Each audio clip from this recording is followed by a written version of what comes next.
Welcome back, everybody, to Grand Tactician, the Civil War. I'm Grumpy Grandpa Gaming, and this is episode 2 of our Confederate Spring of 62 campaign in version 1.11 using the A.O.M Mod. So, first things first, we do have a lot more viewer units that have been added into the game, and we're going to go through those real quickly before we do anything else. So I did ask everybody to give me some artillery batteries, and you guys did come through for me. So first up is for Dark Horse, Maine. We have the 1st Texas Field Battery under Jerome Robertson. Next up for Caddy C, we have the McLennan County Artillery under William Scurry. For Grimwolf, we have the Gonzales Rebels under De Polignac. Next up, we have the 1st Old Georgia Heavy Artillery for William O'Hare.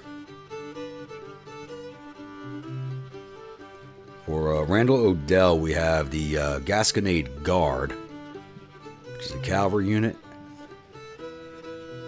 and the Osage Flying Battery under Frank Gordon. Next up for Project Lest We Forget is the Georgia Special Battery. And for Inspired J, we have the Lead Launching Legion. For Philip Hughes, we have Stan Waddy's Brigade under Stan Waddy.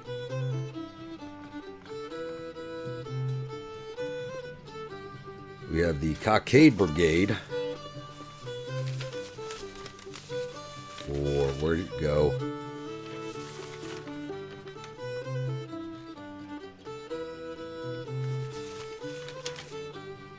For Robert Lee. And for Mike Sankey, we have the East Yorkshire Volunteers under States' Rights Gist. So we do have a lot of troops coming into the field once these guys are trained. Tradoc now has 46,627 men in it.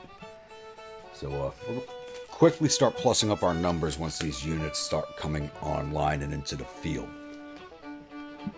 So it was recommended to me that I switch out Johnson from command of Tradoc, and he is going to be getting switched out in command. I'm envisioning him right now, either him or Beauregard, because he's also sitting in the wings himself, creating a new army in Arkansas that's going to be mostly mounted.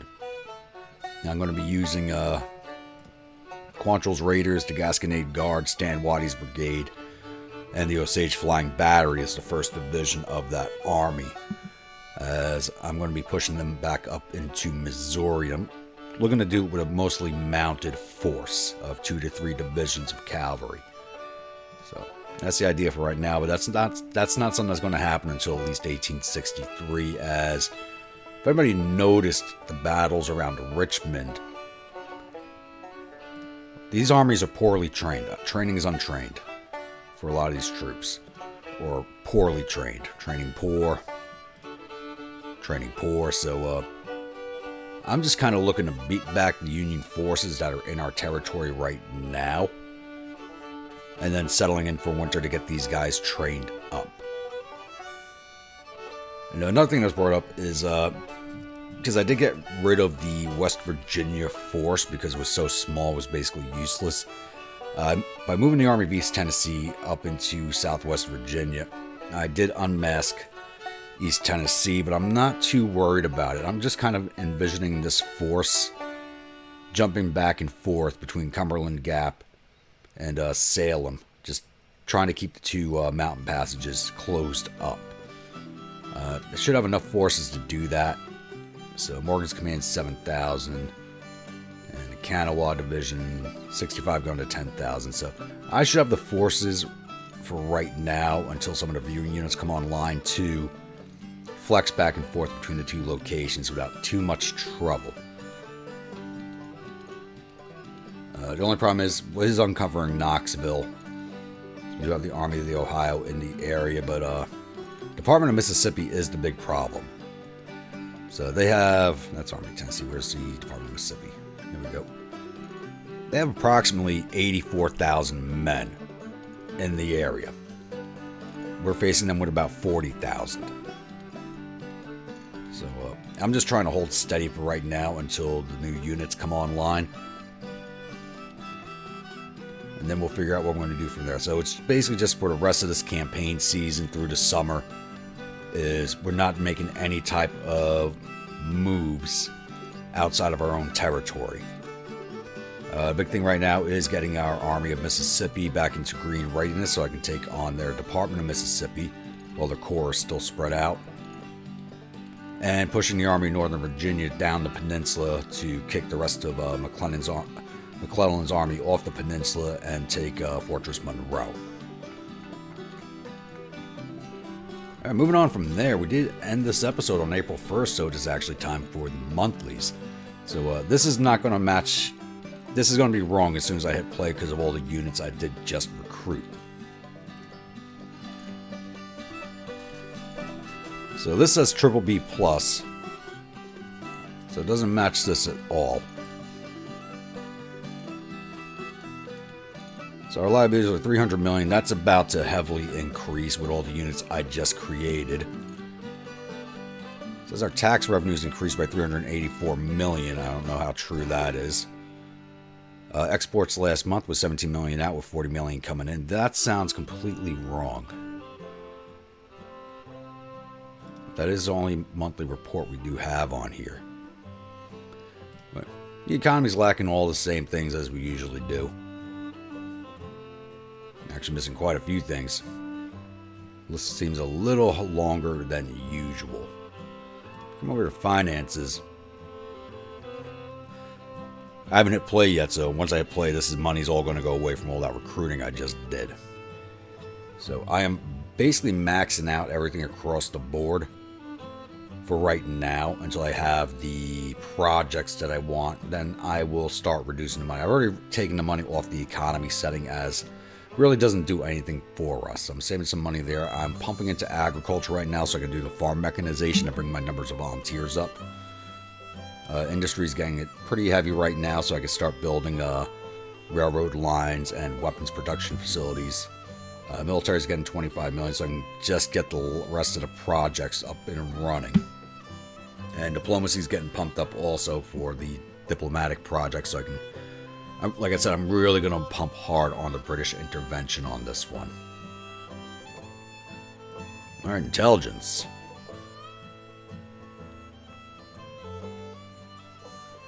So it looks like they're talking about Emancipation Proclamation, which is really going to hurt us. It's really going to hurt us with the British intervention. That's why I'm heavily pumping diplomacy. So every time I take the send envoys, it gives us a 5% boost on it. Their relations with Spain are 0. Doesn't say they've recruited any men, but they've built 9 new ships. AI's always building more ships for some reason. And the morale of their armies is at 70%, a change of negative 30%. So we're doing fairly well for ourselves right now. Strategy-wise, our morale's at 88 to their 81. National support's 93 to 86. Morale of the armies, theirs is at 69 to our 86. So even though I'm heavily outnumbered in Tennessee, I should be able to push them off if their morale is that low. I should have 0 issues doing it. They have 260,000 in the field to our 138,000. And we're never going to catch up to them in numbers unless we start laying out heavy casualties. But they can always throw more men at us than we can. Navy tonnage, they're at 208,000 tons to our 45,000. But that's going to quickly change as our casemate ironclads come onto line. Though it's not going to go up too much. But I should be able to start knocking theirs down and capturing some of their ships.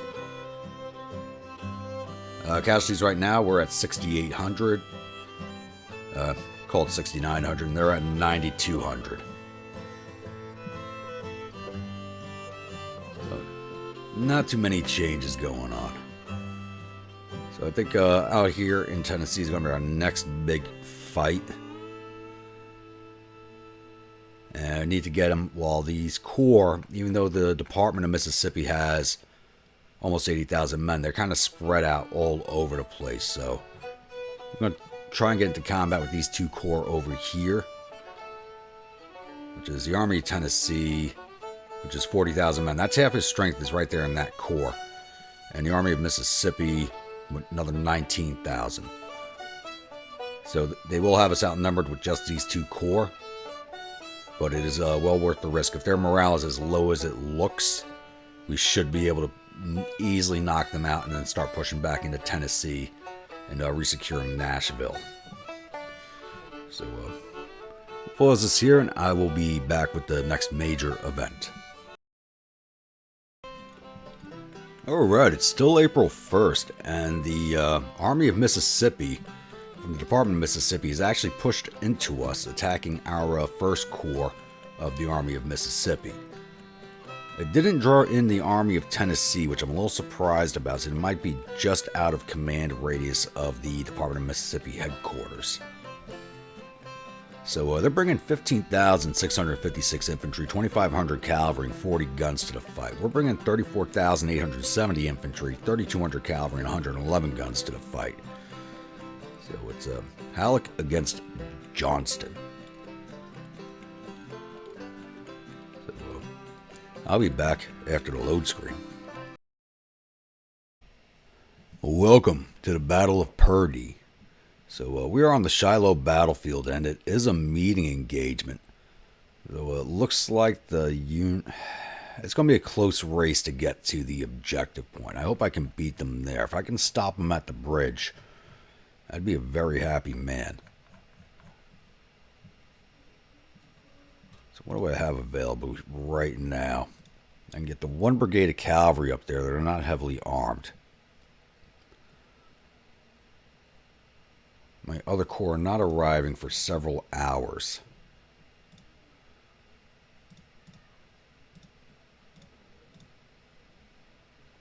Yeah, the Reserve Corps is 4 hours away, 2nd Corps is 13, and 3rd is 24 hours away.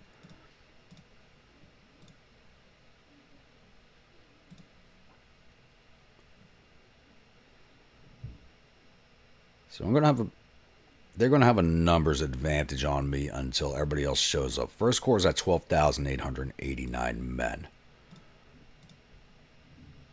And he's at 18,000. It is 1327 in day. So I'm definitely going to... What I'm going to do is I'm going to run my cavalry up there, try to take hold of the bridge, so I can get my infantry at least back here on the high ground with the artillery supporting them. Because the AI is going to be coming straight down this road. So I'll get my troops set up to march down this road, and I will be back once we have contact with the Federals. So there went those plans. It looks like the Federals were right on top of the objective points. They already have it. I didn't even get the orders out yet. And they are moving, so they might actually be coming for us. So I'm actually going to start moving my troops up to review field here and setting up defensively until my other corps arrive. So they might just come at us.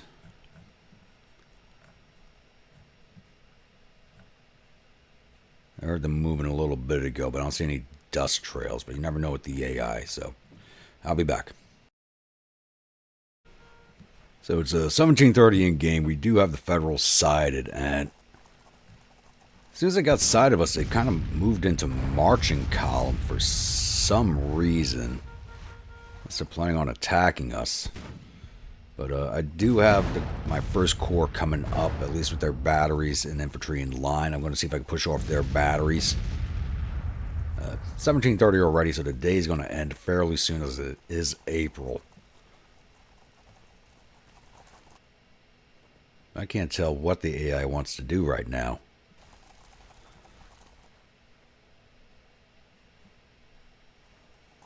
Like I said, my troops are coming up, so I'll be back. I don't know. I'm not planning on launching an attack today, but maybe the Federals will come out to me. I don't know yet, so we'll see. Alright, we have moved into day 2. I've moved my divisions, my 1st Corps divisions, a little more forward. I want to see if I can get the Federals to come out and attack me instead of the other way around. My Reserve Corps and Bragg's Corps have arrived on the field. They're in a separate deployment zone, so I'm going to have to march them up in this direction. So hoping it doesn't take them too long to come up. But I could be wrong on that one. So let's hit play here and see what happens. And of course everything moved. That's fine.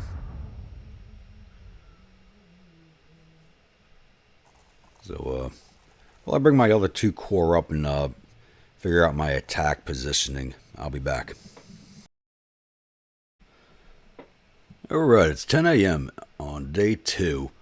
My reserve corps did come up, and I've ordered them to move around my left flank and down around to the Withdrawal field to see if we can't turn some of these brigades out of position. If we can do that, I'll be a very happy man. If not, I'm going to be launching an assault straight down the hill. We do have the high ground, so I will be attacking down. And if they don't turn to face these brigades, that's even better. The reserve corps are basically only a division, but I'll be able to push it onto the flank of the Federals.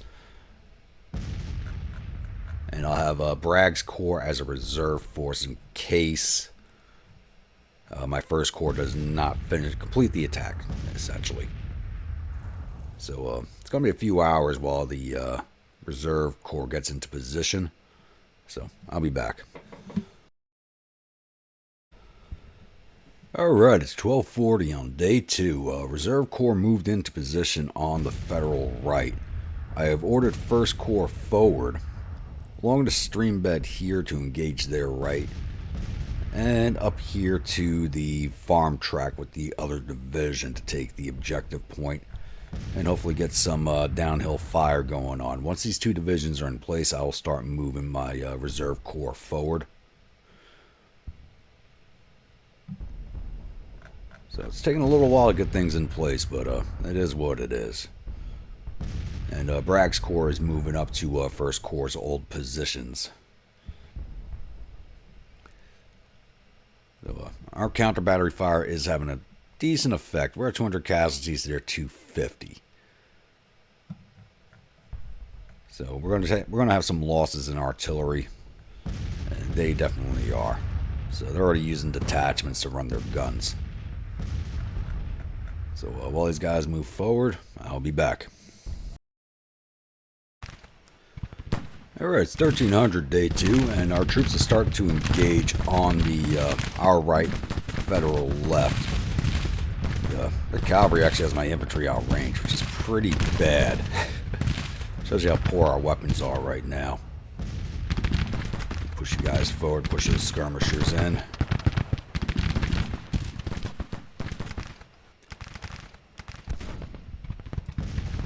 Looks like we're engaged in the center too now. Alright. And Reserve Corps is moving forward. So I don't think this attack on my right's going to go too well. Especially since the cavalry's got a better positioning than me. And none of my troops are well armed at all. Everybody in this entire army is armed with farmers' muskets.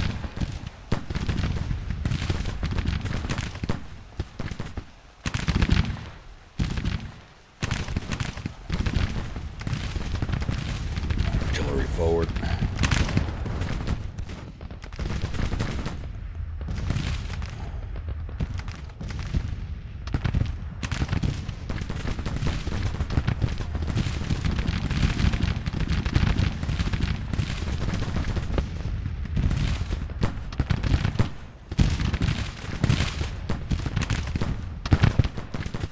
Looks like Stewart's gonna break.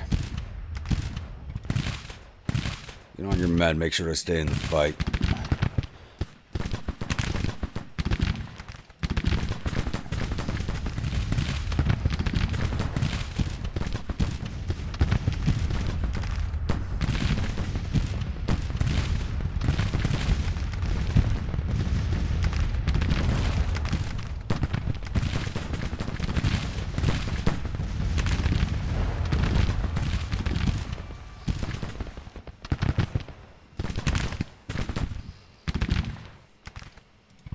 Very good. Let's break these boys.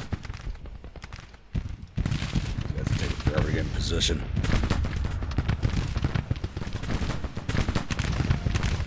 And start heading for those detachments.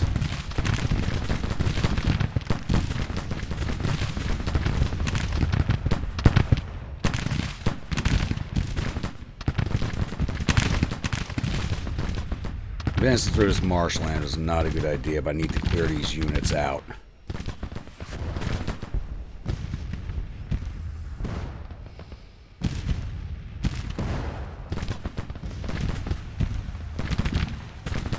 And my battery broke.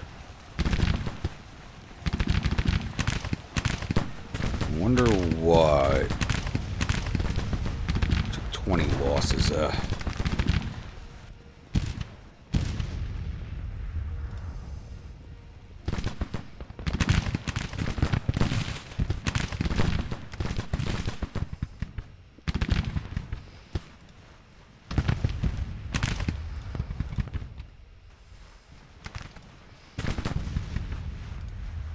Just shoot those boys. There we go.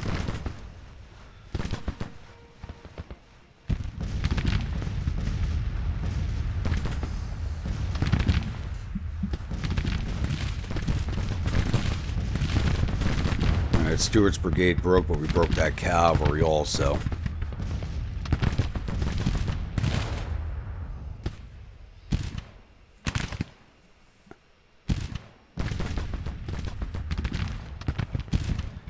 Oh, looks like that cavalry glitch might be rearing its ugly head again. Don't tell me that.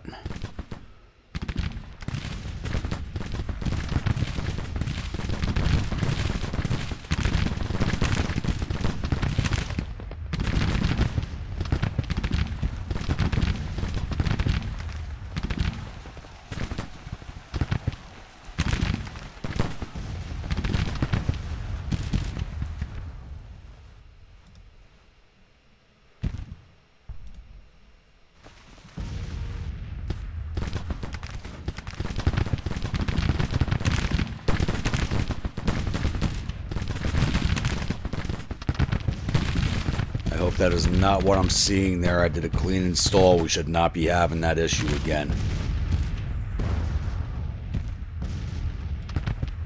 I don't know where the flotilla brigade went off to.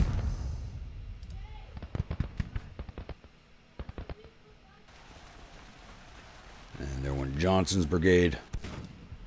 For a lot of these units, it's actually their first battle, which I'm a little surprised about. And there's Halleck right there out in the open.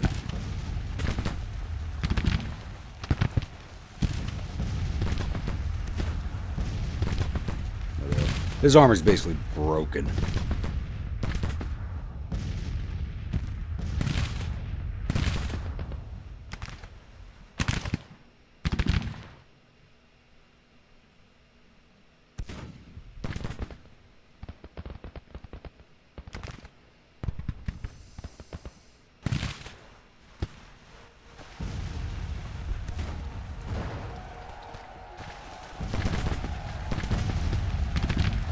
Knock that brigade out.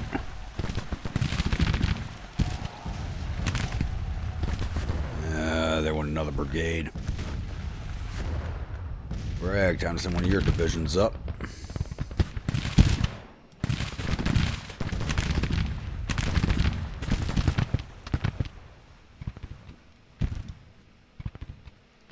There goes that cavalry. Good.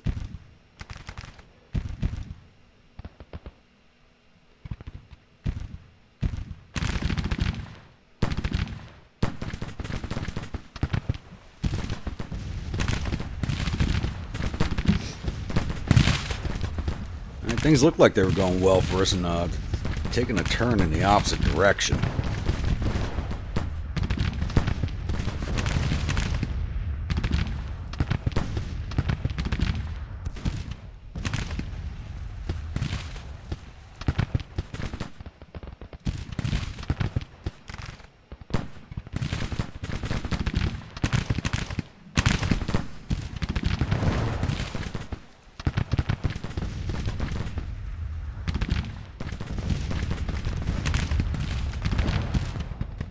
There's that brigade again.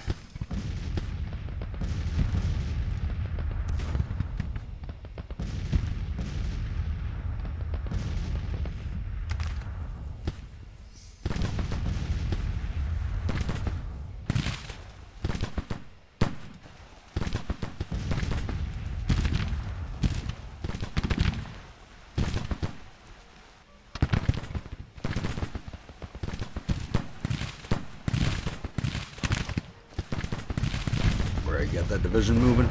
Good.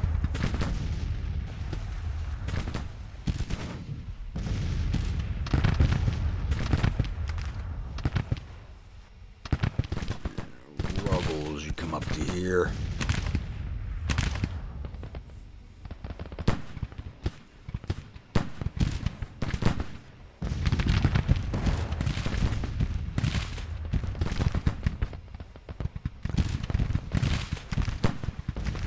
Broken brigades keep stopping my troops from advancing.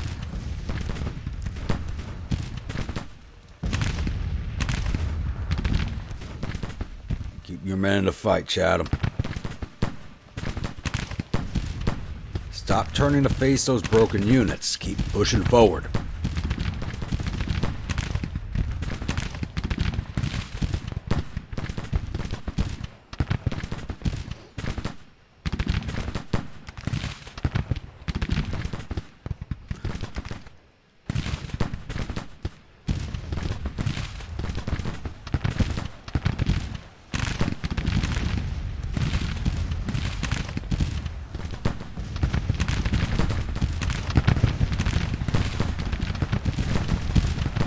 Casualties are about even on. That is not good, but we are the attacking force.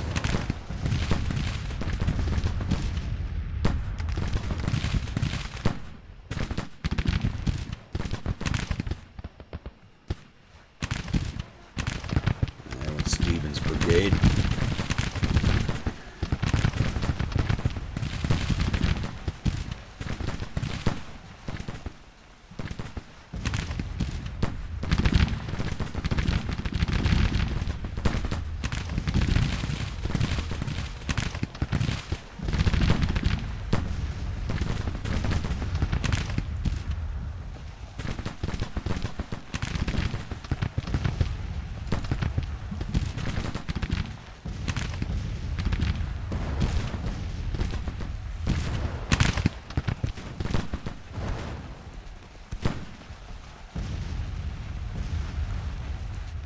Don't worry, I still got 2 more divisions for you boys.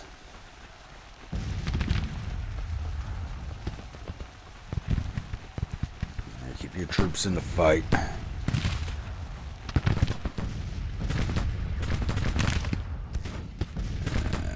Let's put the artillery division on fire at will. Don't need any counter battery anymore. Mostly using detachments at this point.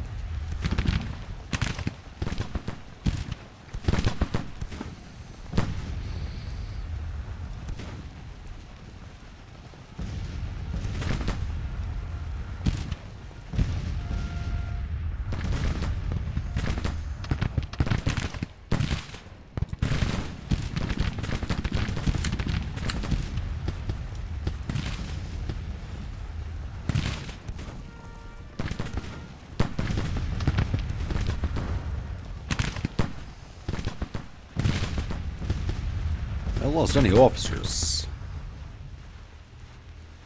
Doesn't look like it, amazingly.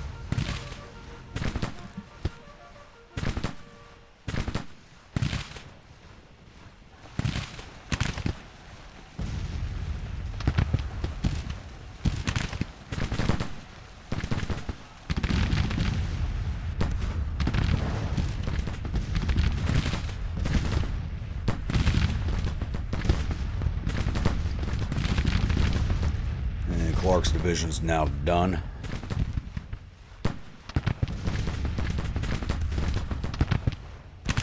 Some reserve corps doing the lion's share of the work.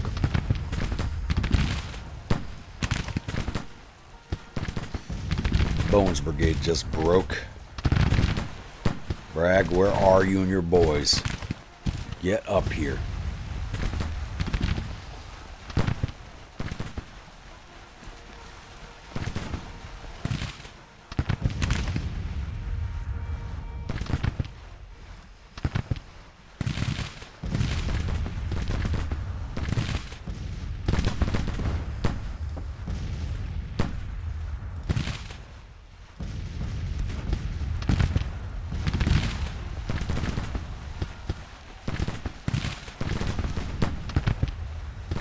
For want of better weapons. Oh, they're retreating. Did not see that coming. All right. Plus up the casualties a little bit.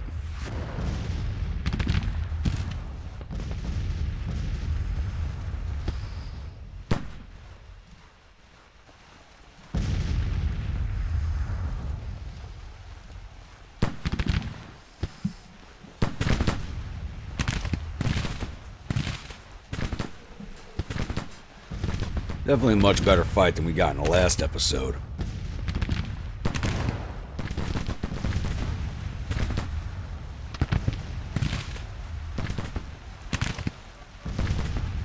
Casualties are almost way too even for my liking.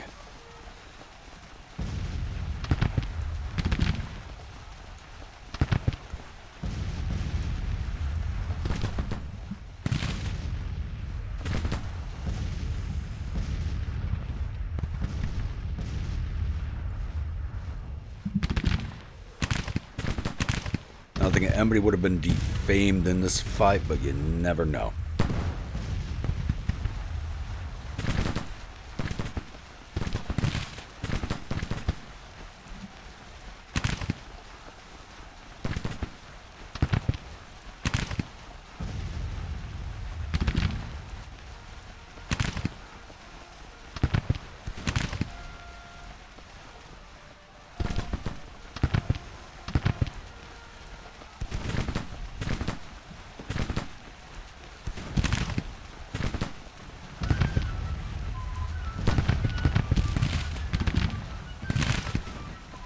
And Hardy's Corps just arrived.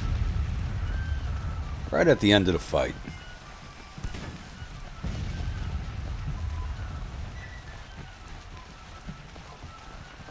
And that's all she wrote. Alright. So we lost 1,386 of our 34,861 infantry, 12 of our 3,200 cavalry. We lost 13 of our 111 guns, which is not good. Total loss of 1,463 of our 39,786 men. We took out 1,500 of his 16,000 infantry, 350 of his 2,500 cavalry. We got all 40 of his guns. Total loss of about 2,000 of the 19,000 men they brought to the field. Once again, like I said, the number's a little too even off my liking, but we were the aggressor in this battle.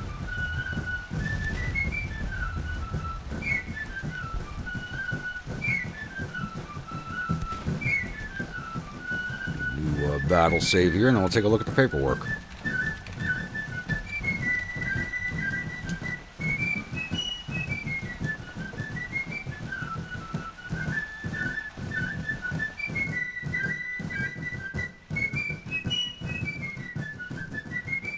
Alright, First Corps. Lindsay's brigade did nothing. Chatham's division. 1st Brigade did 5 to infantry, and that was it. Stewart's brigade did 100 to cavalry. Russell's brigade did 132 to infantry. And Clark's batteries did 25 to infantry, 4 to cavalry, for total 229. Division total 266. Clark's division. Oh, I was looking at Clark's division. This is Chatham's division.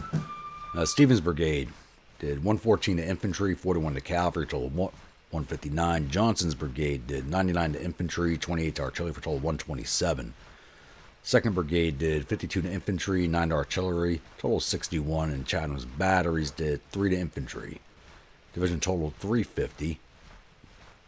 Pillow's division, the artillery. Shoup's battery did 29 to infantry, 13 to cavalry, 62 to artillery, for a total of 108. Bowen's battery did 70 to infantry, 81 to artillery, for a total of 154. Hubbard's battery did 28 to infantry, 3 to cavalry, 41 to artillery, for a total of 72. Division total 334. Reserve Corps. Bowen's brigade did 46 to infantry, captured 42. 14 to cavalry, 3 to artillery, for a total of 105. Statham's brigade did 196 to infantry, 73 to cavalry, 28 to artillery, for a total of 300. Trebow's brigade did 327 to infantry, 81 to cavalry, 53 to artillery, for a total of 463. And Trebow's batteries did 15 to infantry and 5 to artillery. Division totals 888. The Reserve Corps did the majority of the work. And they weren't even the main attacking force. And did Bragg's Corps get anything in? No. Right, let's get closed out of here.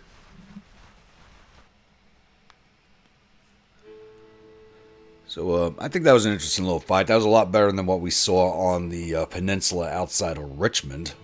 So we actually did have a fight on our hands in this one.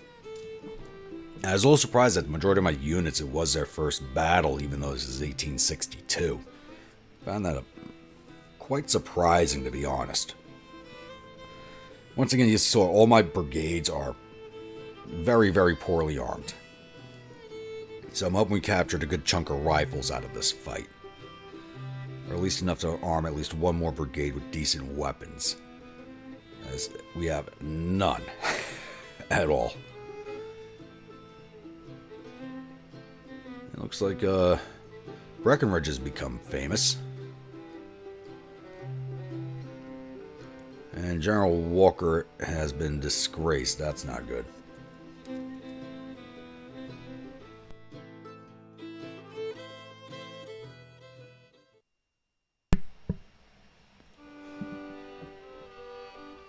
And Slack loses face. Alright. The Battle of Purdy has ended with the Department of Mississippi and the Army of Mississippi retreating in panic. The Army reported suffered total casualties of 2,038 men. There were 372 killed, 539 captured. Our casualties totaled 1,463 men, with 284 killed, 320 missing, and the rest wounded. We've captured 773 rifles and 15 guns from the battlefield and sent 542 soldiers off to our prison camps.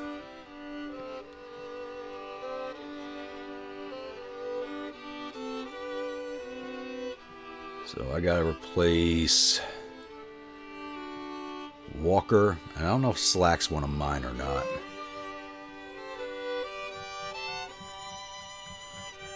Let's get this rolled off.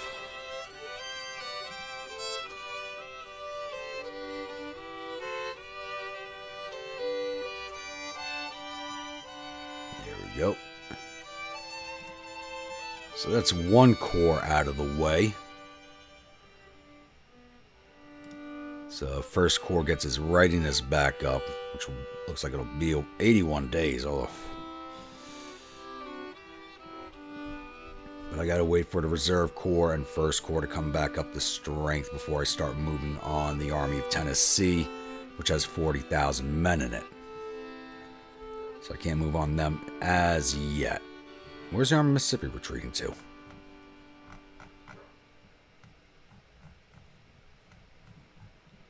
Where are they going?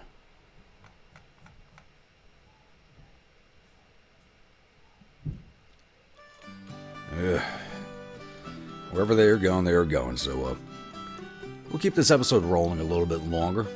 I'm going to go replace these officers that need to be replaced, and I'll be back with the next event.